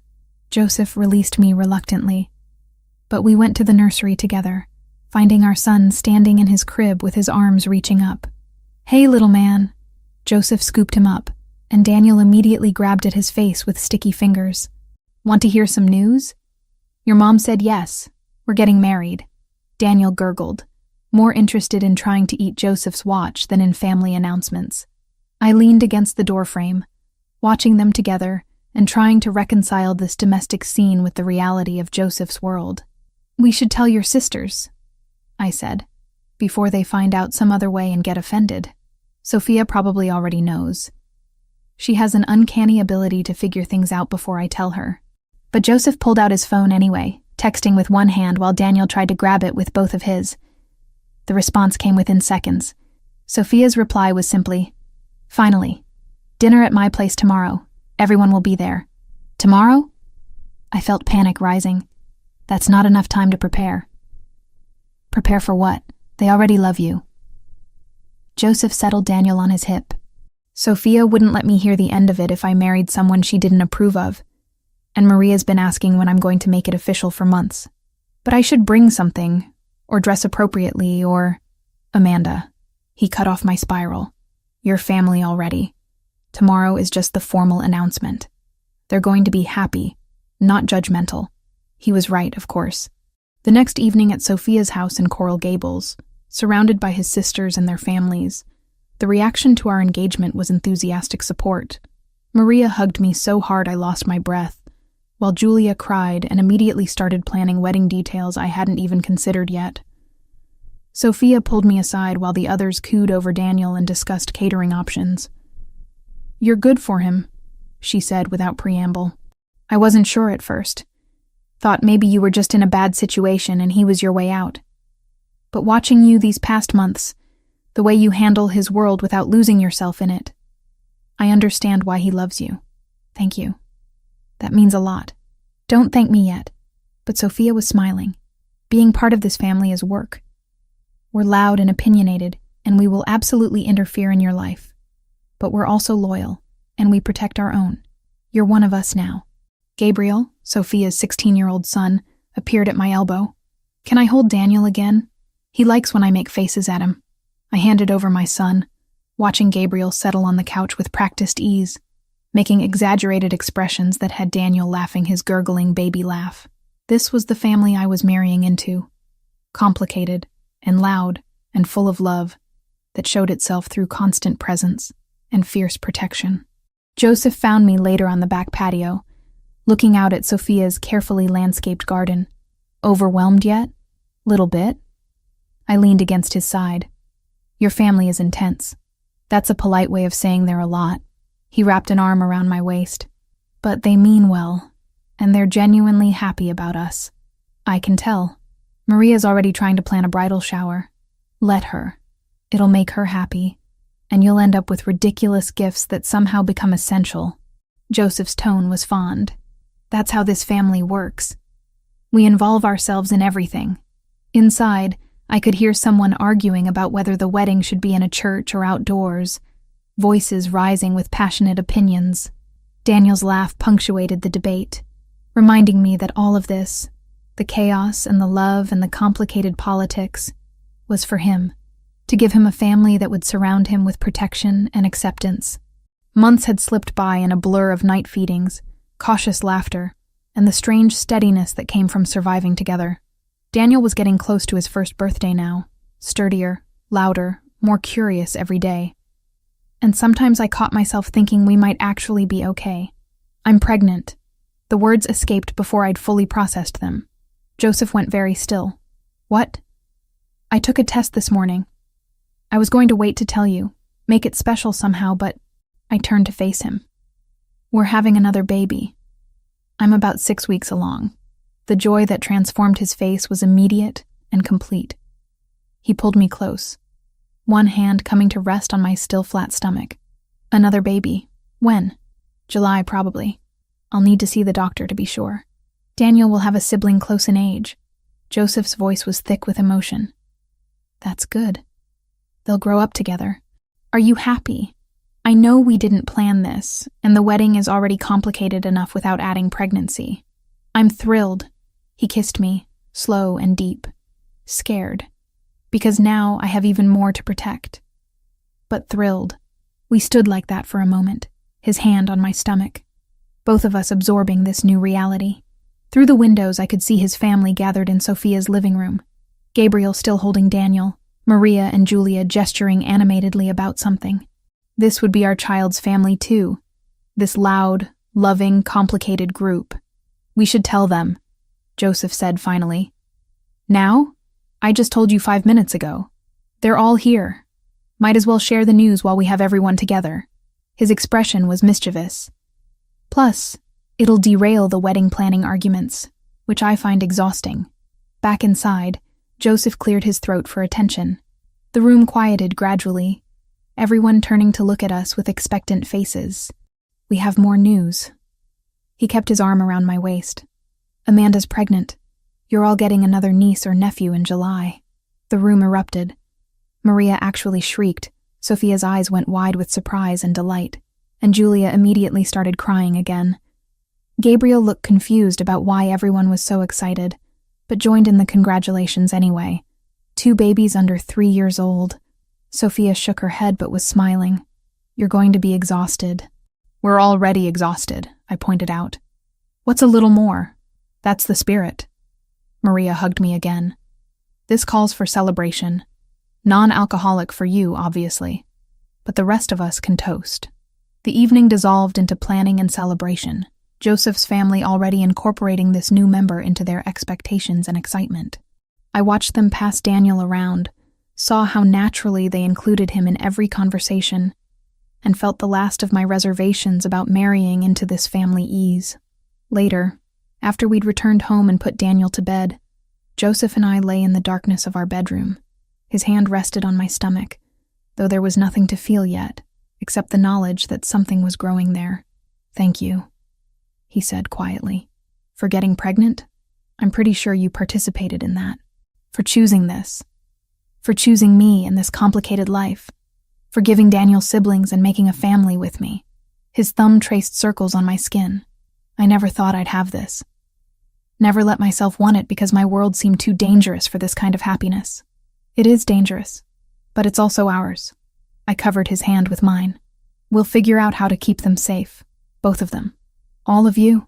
Joseph shifted to hover over me, his weight on his elbows. "You, Daniel, this new baby, and any other children we decide to have. That's my job now. Keeping all of you safe and happy. That's a big job. I've handled bigger." But his expression was serious. "I love you, Amanda. More than I thought I was capable of loving anyone. You know that, right?" "I know." I pulled him down for a kiss. "I love you too. Even when you're being dramatic about protecting us from threats that haven't even materialized yet. Someone has to worry. You're too busy being practical and handling everything with grace. One of us has to be." I ran my fingers through his hair. "Now stop talking and come here." He did. And for a while there was nothing but us and the life we were building together. Complicated and dangerous and absolutely worth every risk. Outside, Miami's night sounds filtered through the windows, and in the next room, Daniel slept peacefully, protected by more security than most people could imagine, and more love than any child could need. This was our life now. Imperfect, sometimes scary, but ours. And I wouldn't trade it for any amount of simple safety. 2 weeks after the engagement dinner, I stood in front of the full-length mirror in our bedroom, smoothing down the ivory silk dress that Sophia had helped me choose. Simple, elegant, with enough room in the bodice to accommodate the early pregnancy that only Joseph and his family knew about. My hair was loose, the way Joseph preferred it, with small white flowers tucked into the waves. "You look beautiful." Sophia appeared in the doorway, already dressed in a deep plum gown. "Ready?" Nervous. I turned from the mirror. "Is that normal?" Completely normal. I cried through my entire wedding to Gabriel's father, and we divorced 3 years later. She crossed the room, adjusted one of the flowers in my hair. "But this is different. Joseph loves you in a way I've never seen him love anyone. You're doing the right thing." The ceremony was planned for the back garden of the Key Biscayne house, overlooking the ocean. Small and intimate, just Joseph's sisters and their families, a few trusted business associates, and Marco's security team positioned discreetly around the perimeter. Nothing elaborate. Nothing that would draw attention we didn't want. Maria appeared with Daniel, who was dressed in a tiny suit that made him look impossibly grown up for 9 months old. He reached for me immediately, and I took him carefully, mindful of my dress. "Your son has been charming everyone," Maria said. "Gabriel's been watching him while we got ready. He's good with babies. He gets it from you." I kissed Daniel's forehead. "Thanks for handling him while I was getting dressed." "That's what aunts are for." Maria's expression turned serious. "Amanda, I know this world is scary sometimes. The things Joseph does, the dangers that come with being part of this family. But you should know that we protect our own absolutely. You and Daniel and this new baby, you're ours now. Nothing will hurt you while we're here." The certainty in her voice reminded me of Joseph. That same absolute conviction that family was worth any cost. Julia knocked on the doorframe. "It's time." Joseph's getting impatient downstairs. The walk down to the garden felt surreal.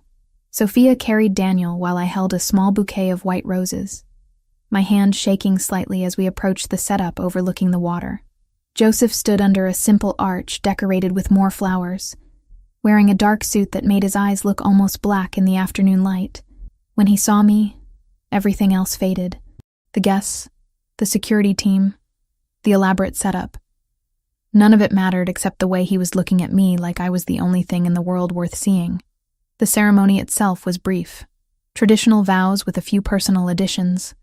Joseph's voice steady as he promised to love and protect me and our children for the rest of his life. When it came time for my vows, I had to pause to steady my voice. "I promise to love you even when you're overprotective." To trust you with my life and our children's lives. To build this family with you, whatever that takes. I squeezed his hands. You saved me when I needed saving, and now I choose you every day. The officiant pronounced us married, and Joseph kissed me with enough intensity that someone in the audience whistled. Daniel, in Sophia's arms, made a complaining sound about being ignored, which made everyone laugh. The reception was casual, tables set up on the patio with Cuban food from Joseph's favorite restaurant, and a small cake that Maria had somehow managed to organize despite the short timeline. I moved through it in a daze, accepting congratulations and trying to eat something despite my stomach being nervous. Joseph found me by the railing overlooking the ocean, brought me a glass of sparkling water since I couldn't have champagne. You okay? You've been quiet. Just overwhelmed. Good overwhelmed. I leaned against his side. We're actually married now. We are. You're stuck with me officially. He wrapped his arm around my waist, his hand settling naturally over where our second child was growing. No backing out now. Wouldn't dream of it. We stayed like that for a moment, watching the sun start to sink toward the horizon, turning the water gold and orange. Behind us, I could hear his family laughing. Daniel's gurgling voice as Gabriel entertained him, the normal sounds of people who loved each other being together. I need to go to a meeting tonight. Joseph's voice was apologetic.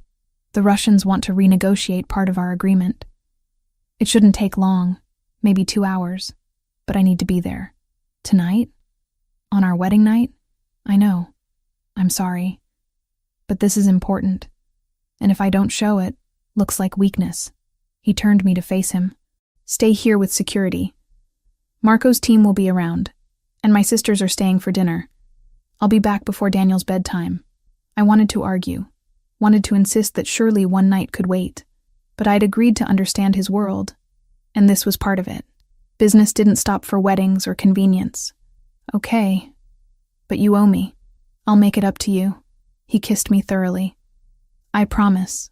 Joseph left an hour later, taking most of his security detail with him. Marco stayed behind with 2 other men, positioned around the property. Sophia and Maria were in the kitchen helping to clean up, their kids scattered through the house in various stages of sugar crash from wedding cake.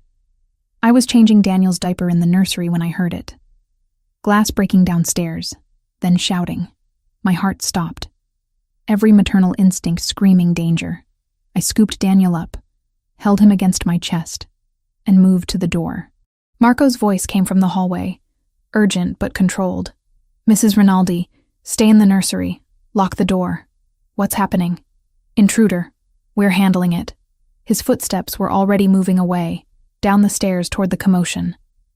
I locked the door with shaking hands, backed away with Daniel, who was starting to fuss, sensing my fear. Through the floor, I could hear more shouting, furniture scraping, then a voice that made my blood run cold. Where is she? Where's Amanda? Ryan. He'd found me. Somehow, despite everything, he'd found where we lived, and decided tonight was the night to force a confrontation. I pulled out my phone, texted Joseph with trembling fingers. Ryan's here. Broke in. Security dealing with it. Then I set Daniel in his crib, away from the door, and looked around for anything I could use as a weapon. The shooting lessons Joseph had insisted on ran through my head. Stay calm. Assess threats. Protect what matters most. I grabbed a heavy bookend from the shelf, positioned myself between the door and Daniel's crib. Footsteps in the hallway. Someone tried the doorknob, found it locked. Amanda, I know you're in there. Ryan's voice was slurred, probably drunk. We need to talk. Go away, Ryan. You're trespassing. The police are already on their way. Police? He laughed, ugly and sharp. You think I care about the police? I came to see my son. Daniel isn't your son. We've been through this. You stole him from me. Stole my life, my wife, everything. Ran off with some rich criminal and act like you're better than me now. The doorknob rattled violently. I heard wood splintering, but the door held. Joseph had insisted on reinforced doors throughout the house, and I'd thought it was paranoid. Now, I was grateful. Ryan, stop. You're drunk, and you're making this worse. Just leave and we can forget this happened. Forget. Another impact against the door. You ruined my life, and you want me to forget? Below, I could hear Marco shouting orders, more footsteps thundering up the stairs. But Ryan was right outside the door, and he was determined. I set down the bookend, pulled out my phone again. If he got through the door, I needed evidence. Needed something that would put him away permanently. Ryan. I kept my voice steady, louder than necessary so the phone would pick it up. Why are you here? What do you want? I want what you took from me. The door shuddered under another impact. I want my son and my wife back. I was never yours to take. And Daniel was never yours to claim. I moved closer to the door, making sure every word was clear. You abused me for 3 years. Told me I was worthless. That no one would ever want me. Then you showed up in that cafe and mocked me for being pregnant with someone else's baby. You lost any right to my life when you chose to be cruel. I wasn't cruel. I was honest. You got fat and lazy, and I told you the truth. I was pregnant and scared, and you humiliated me in public. Anger was replacing fear now, giving me strength. You've spent months trying to punish me for moving on, for finding someone who actually treats me with respect. But this ends tonight, Ryan. You're trespassing, threatening me and my child, and you're going to prison for it. The door burst open suddenly, the lock giving way. Ryan stumbled through, his face flushed and furious, and I saw in his hand what looked like a tire iron. You think your criminal husband can protect you from everything? He took a step forward. Think you're so special now with your big house and your new family? I think I'm done being scared of you. I stood my ground between him and Daniel's crib, phone still recording in my hand. And I think you're about to find out what happens when you threaten someone under protection. Marco appeared in the doorway behind Ryan, weapon drawn. Drop it. Now. Ryan spun, raising the tire iron, and Marco moved with professional precision. Within seconds, Ryan was face down on the floor, hands secured behind his back, the tire iron kicked away across the room. 2 more security team members appeared, helping to restrain Ryan while he shouted threats and obscenities. I turned away, went to Daniel's crib where he was crying from the noise and chaos, scooped him up and held him close. It's okay, baby. It's over. You're safe. Sophia rushed in moments later, Maria right behind her. They took in the scene, Ryan being dragged out by security, me holding Daniel while trying not to shake. Are you hurt? Sophia's hands were on me, checking for injuries. Did he touch you? No. I locked the door, and he couldn't get through until Marco got here. I showed her the phone, still recording. I got everything. Him threatening me, admitting to the harassment, everything. Good. Sophia took the phone carefully. This is enough to put him away for years, especially with the trespassing and attempted assault charges. Police sirens wailed in the distance, getting closer. Marco had already called them, had Ryan contained outside until they arrived. I sank into the rocking chair, still holding Daniel, trying to process what had just happened. Joseph arrived 20 minutes later, his meeting abandoned the moment he got my text. He took the stairs 3 at a time, burst into the nursery where Sophia and Maria had stayed with me, his face pale and furious. Are you okay? Is Daniel hurt? He pulled us both into his arms, checking us over with shaking hands. We're fine. Marco and his team handled it. Ryan's being arrested downstairs. I should have been here. Joseph's voice was rough. Should never have left you alone tonight. You left me with security and your sisters, and I handled it. I pulled back to look at him. I wasn't the scared woman from that cafe anymore, Joseph. I protected our son, and I got evidence that will keep Ryan away permanently. I did it. Pride and relief warred in his expression. You did. You were incredible. He kissed my forehead, then Daniel's. But I'm never leaving you alone again. Not for meetings, not for anything. That's not sustainable, and you know it. I don't care. He held us tighter. You're too important, both of you. The police took statements, collected the phone recording as evidence, and took Ryan away in handcuffs. He was charged with breaking and entering, trespassing, attempted assault, and violation of the restraining order that Joseph's lawyers had secured months ago. With the recording and witnesses, the prosecutor promised he'd see significant prison time. Later, after everyone had left, and Daniel was finally asleep, Despite the evening's chaos, Joseph and I lay in bed in the darkness. "Some wedding night," I said. Not what I'd planned. His hand found mine under the covers. "But you were right earlier. You're not who you were when this started. You're stronger, capable. You protected our son when I wasn't here. I learned from the best." I shifted closer. Plus, I was really angry. Angry that he thought he could still intimidate me, that he crashed our wedding day, that he threatened Daniel. The anger made me brave. "Remind me never to make you angry." "Too late. You left our wedding for a meeting." "I did. And I'll spend the rest of our lives making that up to you." He rolled to face me, his hand settling on my stomach. "All three of you. Speaking of which, your daughter has been making me nauseous all day. I couldn't eat half the wedding food." "My daughter?" His voice held amusement. "I'm calling it. This one's a girl, and she's going to be just as stubborn as you. God help us all." But he was smiling. "A daughter. That would be perfect." We fell asleep like that, tangled together. The chaos of the evening fading into just another story we'd tell our children someday about the night everything changed. 9 months later, I woke to gentle sunlight streaming through the windows and the sound of Joseph singing Italian lullabies in the nursery. Our daughter, Lucia, had been born 3 days ago, a week past her due date, and determined to make an entrance on her own schedule. I padded down the hallway, found Joseph holding her against his bare chest while Daniel played with blocks at his feet. Our son was nearly 2 now, talking in broken sentences and completely fascinated by his baby sister. "Baby," Daniel announced, pointing up at Lucia. "My baby. That's right. Your sister." Joseph looked up as I entered, his expression soft. "Did we wake you?" "No.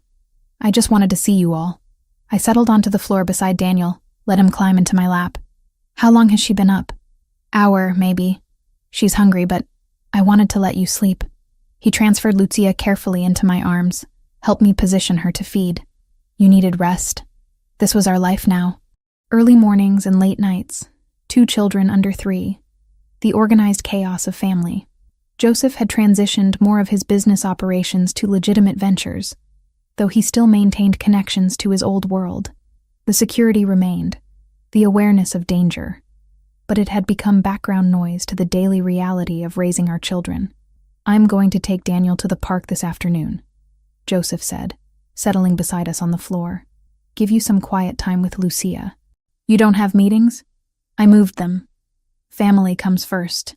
He said it like it was obvious, like the past 9 months hadn't been him gradually restructuring his entire life around being present for us. A knock on the doorframe revealed Sophia, holding coffee and a bag from our favorite bakery. "I brought breakfast, and Gabriel's downstairs if Daniel wants to play." "Sophia, you didn't have to come over." "Yes, I did. You just had a baby. You need food and help and someone to hold Lucia while you shower." She set everything on the dresser, came to look at her newest niece. "She's beautiful. Looks just like Joseph did as a baby. God help her," I muttered, making both Sophia and Joseph laugh. The morning dissolved into family chaos. Gabriel appeared to collect Daniel, Maria, and Julia arrived with more food despite Sophia already bringing some.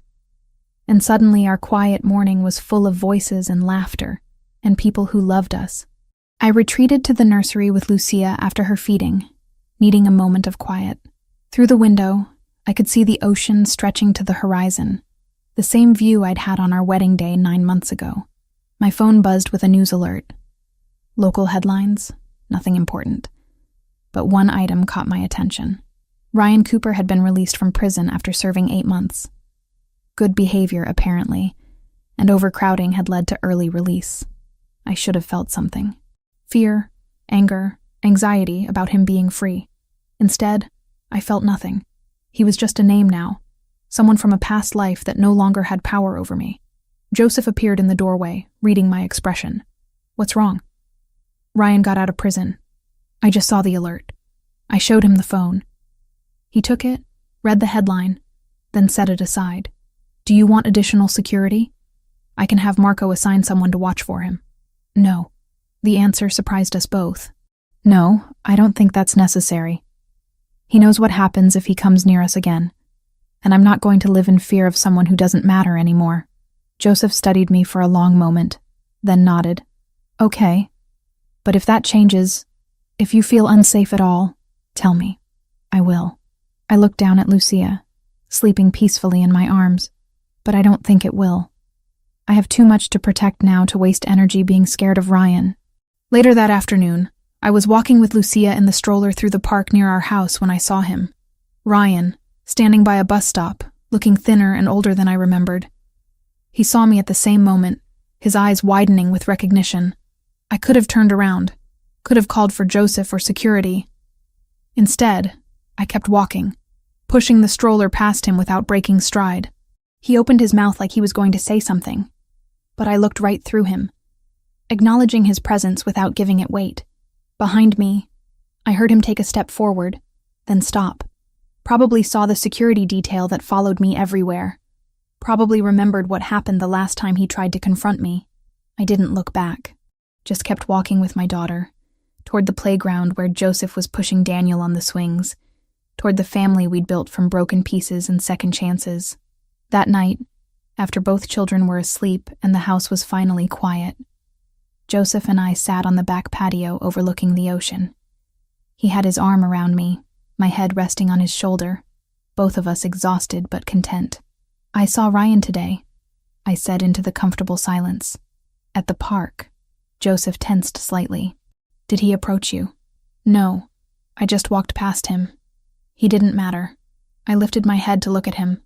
A year ago I would have been terrified. 6 months ago, I would have at least been nervous. Today, I felt nothing except grateful that I'm here with you, instead of still trapped in that life. You were never trapped. You just needed someone to believe you could do better. You did more than believe. You made it possible. I kissed him softly. Thank you. For everything. For saving me in that cafe. For giving me work and safety and love. For being Daniel's father and Lucia's father and my husband. For building this life with me. Thank you for letting me. His hand found mine in the darkness. For trusting me with your heart and your children.